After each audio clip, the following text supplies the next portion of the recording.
Andrew, aguas. What happened? Aguas, Andrew. Why? What happened? Be careful with the car. Don't get hit by the car. Yeah, I'm not gonna get hit by the car. I'm fine.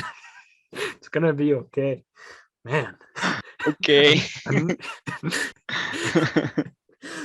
oh man. Let's get started into this episode. I think there's a lot of curiosity in what's going on. I hope nobody gets hit by a car today. Hagamos changuitos. Let's do changuitos to have more visitors. Definitely. Fingers crossed for more visitors. Bringing you Under the Sombrero from the eyes of an American and a Mexican sharing a fresh perspective of Mexico.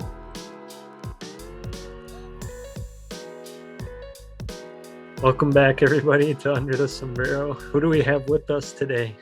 I think we heard one familiar. I think we heard one familiar voice. Hey, Fernando, how's it going? I'm fine, and you? I'm doing good. I think we have somebody else with us as well. Who is? Usario de Zoom. How are you? Hello. Who is that?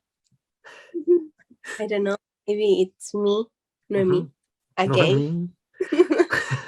It's been a while since Mexican Independence Day episode, or a special day. 2 months to be more specific. Probably. You're probably right. I agree. So what do you guys want to talk about today? About Mexican sayings. Why do you want to talk about Mexican sayings? To explain some of them, because some of them are very weird. Mm-hmm. That is true. Weird and funny, but also definitely fun to use. So why don't we get started in talking about some of them? We already mentioned them a little bit in that introduction, I think. I don't think it's too difficult. So the first one is está cañón. So I remember learning this phrase from my first language exchange partner and our original co-host of this podcast, Zemi. And basically he was teaching me like various Mexican phrases, and this one was one that I constantly kept using because I'm like, you know what, you can use this in so many different ways. So like if something is está cañón, it's like something that's very difficult. So whatever it might be, maybe school is difficult. La escuela está cañón. Yeah. Andrew, do you use this word in your daily routine when you are talking with your family?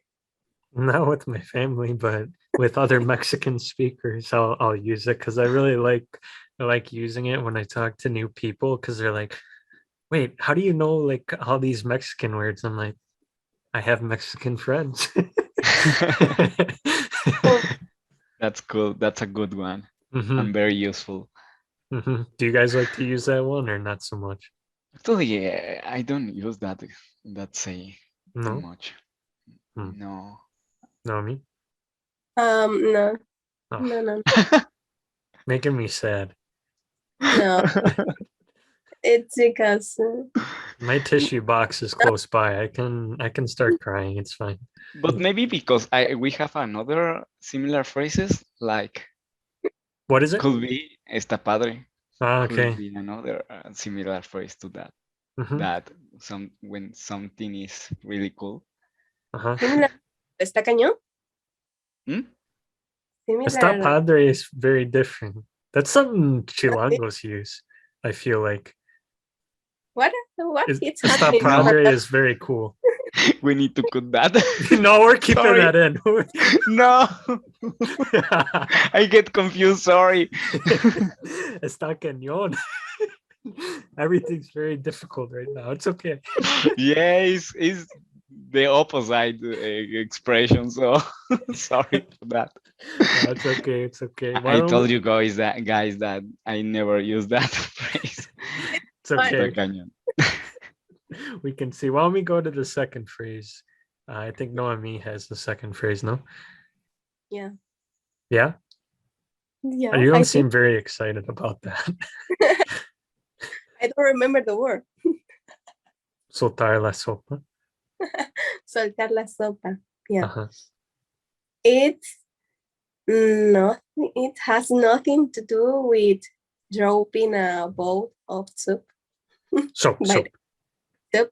soap. Soap. Uh-huh. It's um. Oh, wait. What? I'm gonna cut that part out. Just start from the beginning. I just realized sopa is soup. I'm stupid. Sorry. Yeah. Soup. Uh-huh, soup. What? No, just start over. Just start over. Uh-huh. We'll cut that part. That's my fault. Uh-huh. I was thinking jabon as soap. I don't know No. why. Yeah, I know. So, oh, okay. All right. So, Okay. soltar la sopa. Soltar la sopa. Yeah. Soltar la sopa. It has nothing to do with dropping a bowl of soup, by the way. So we use this word when we already know the truth and we are asking to somebody else about it and don't want to say it. So we say, come on, suelta la sopa. Ya, tell me the truth. This is one of the way. And I will try to explain another. And when you say something that you didn't have to say, so sorry, solte la sopa. So, do people use this phrase a lot on you when you're lying? Yeah, You lie a probably. lot? No. Liar, pants Okay. on- Yes, exactly. Liar, pants on fire. No. What do you think about this one, Fernando? I like to use that expression more Uh-huh. for to make to someone to speak, make someone speak, Mhm. or when I want to know something. Okay. Suelta la sopa, Andrew. Something pretty Tell me interesting. everything. Oh my. I have nothing to hide. Very good. Very good. All right. Why don't you go and explain yours, Fernando? Okay, echar aguas. Mhm. That's an interesting one. This is really every Mexican, I think, have used at least once in our lives. The word aguas, that means water. It's also used like we can use the word alone, like aguas. That means that you need to be careful about something. And echar aguas, we can use that expression, for example, when you need to park your car and you need some help. You can say to the other person, échame aguas. Okay. That Okay. means that the other person is going to help you to park the car. Mhm. I want to mention something with this phrase too. I don't think a lot of people that haven't been to Mexico don't realize this, but tell me about like say like you're in Mexico City or like at a grocery store or something, and there's people that help you park your car. That's Ah, not very common in the United States. yes, Can you we have explain that to me a little bit? we have always a person that in the street that helps you to park your car. Actually, we name this person like viene because that person is going to say to you viene when you when you can move your car to that place, and when there is not more space, he's going to say to you stop. So it's the thing that they do. Mhm. And it's very useful. Uh-huh. Yeah, for sure. Mhm. I need them all the time when I am trying to park in my car. Where the viene? Find me a parking spot. Para que te eche aguas. Yeah.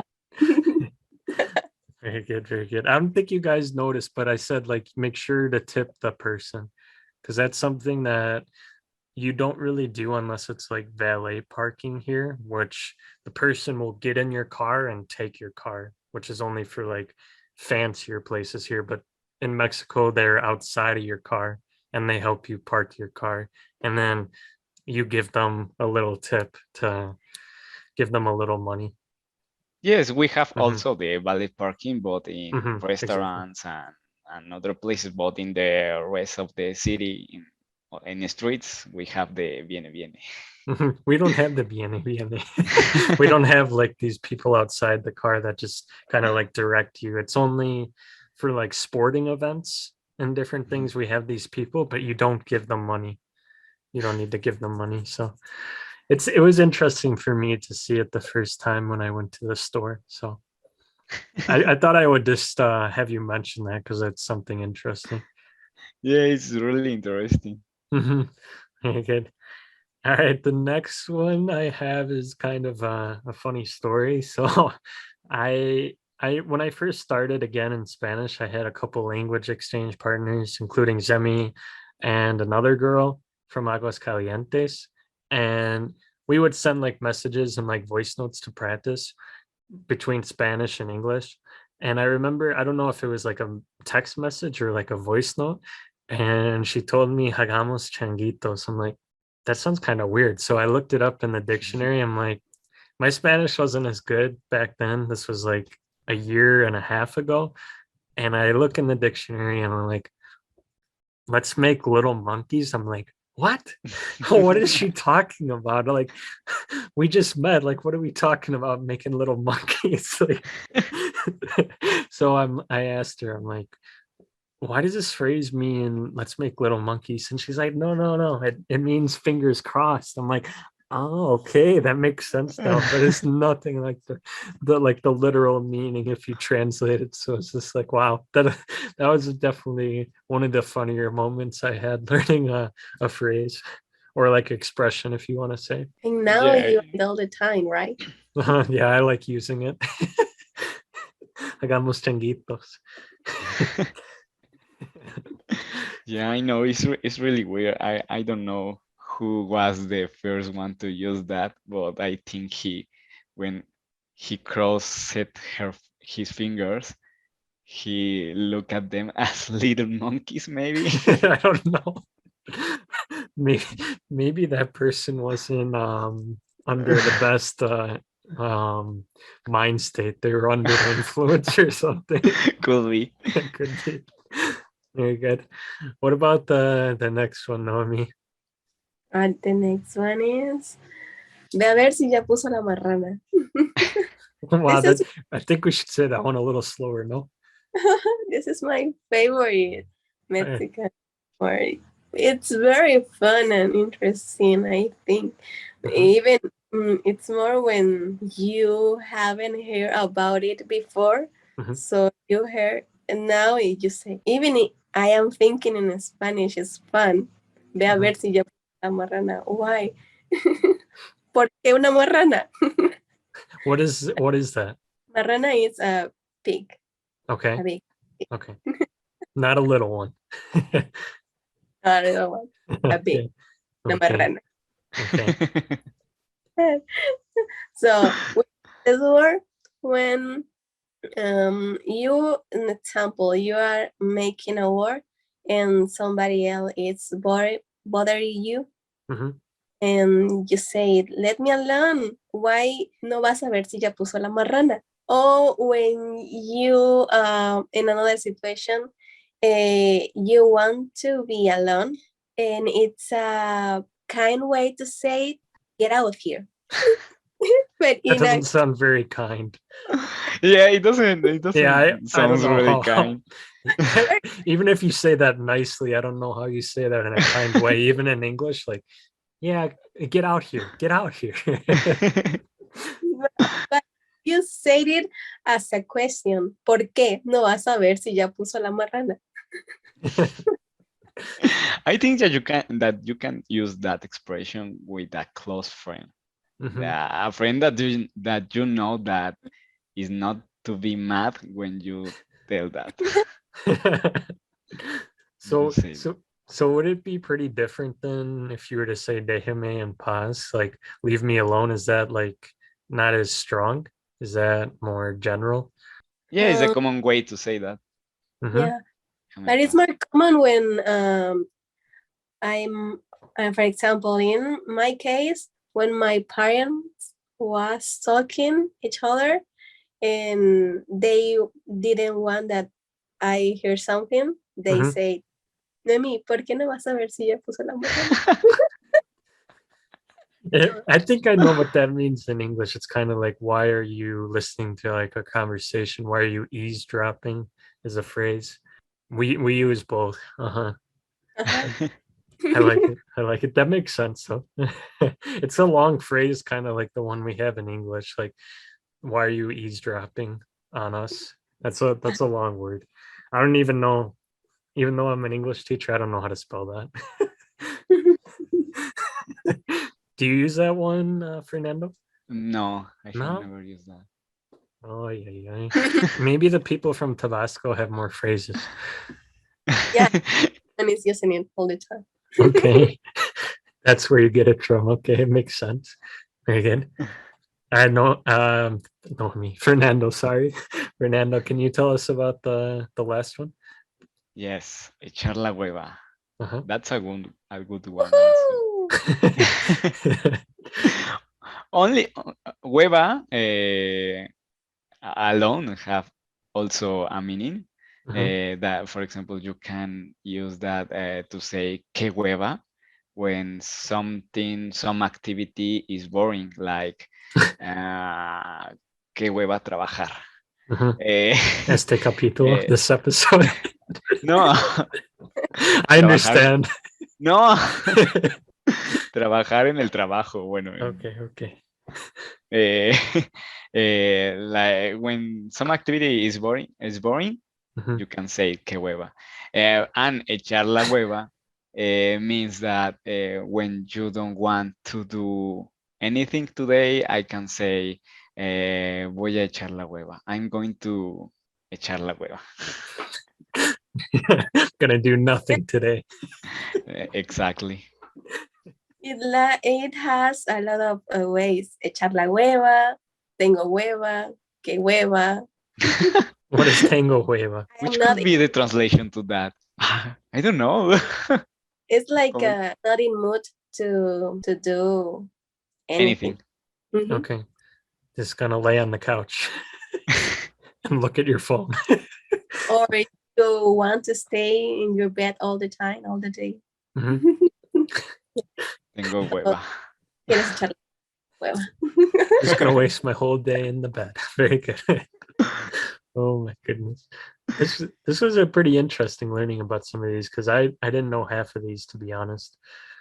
I mean, yeah, I know Aguas, but I didn't know HR Aguas.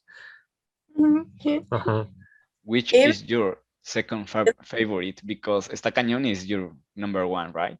yeah, está In acá. between Hagamos Changuitos and Oh. Está Cañón. Huh? Like está perro. What does that mean? I don't know that one actually. It's difficult. Está perro. Ah, okay. That's difficult to say because it has doble R. A double R. I think está cañón, yeah, it's difficult, but está perro it's more difficult. Why can't you just Yeah. say está muy You're right. cañón? Está, pues, está muy perro. It's more. Está aún más cañón. Oh my gosh. Okay, let's see here. I want to know your guys' favorites because I think you guys know mine. So out of this list, what's your favorite? Either of you can say. For me, I think echar la hueva. Uh-huh. That's my favorite one. Uh-huh. I use it every time.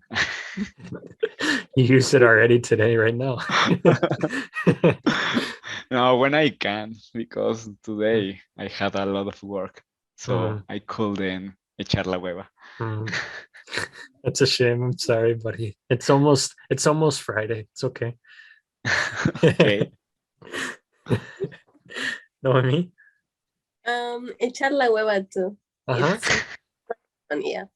Echar la Okay. hueva. Maybe we are very lazy, so that's why we have that expression. Tienen mucha flojera.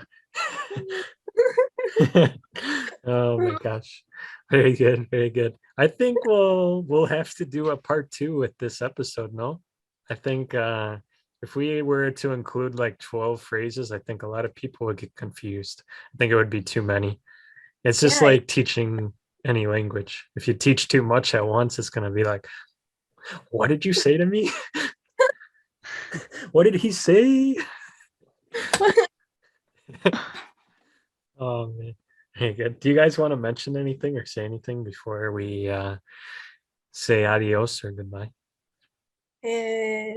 Nothing to say. Just I'm happy to see you again, guys. Yeah, me too. It's been a long time. Fernando? No, No? me either. So only that I'm happy to be back in this podcast. Yeah. Me too. Me too. It's always a pleasure to record with you guys. So we'll leave it there. I'm Andrew. I'm And Fernando. Sorry. And- No.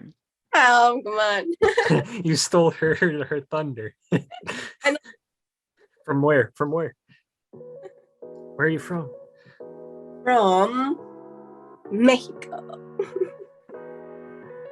More emotion, more excitement. From where? From Mexico. Specifically, Villahermosa, Tabasco. You didn't say that with a lot of emotion. From Mexico. From Mexico. Gosh. All right. Bye, everyone. Bye. Bye, Andrew. Bye, Nami. Bye, guys.